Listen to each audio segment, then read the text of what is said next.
Korrupsiya u qonunchilik yetarli darajada mukammal ishlab chiqilmagan, tartib taomillar shaffof bo'lmagan joyda ildiz otadi. Masalan, davlat ko'prik qurishga kirishadi. Buning uchun ochiq tender e'lon qilinadi. Biroq nopok mansabdor shaxs ushbu jarayonlardan qing'ir yo'l bilan pul ishlab olishni reja qilib, yetkazib beruvchilarning biri bilan oldindan til biriktiradi.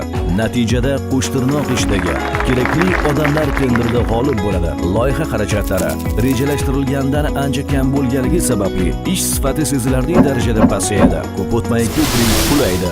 Bu kabi korrupsion holatlarning oldini olish uchun nimalar qilish lozim? Birinchidan, mustaqil jamoatchilik nazoratini o'rnatish, davlat organlari va alohida davlat xizmatchilarining shaxsiy mas'uliyatini oshirish. Ikkinchidan, mansabdor shaxslar, tadbirkorlar va fuqarolarning noqonuniy xatti-harakatlariga imkon beruvchi qonunchilikdagi bo'shliqlarni bartaraf etish lozim. Korrupsiya siz va bizning xavfsizligimizga qarshi jinoyatdir.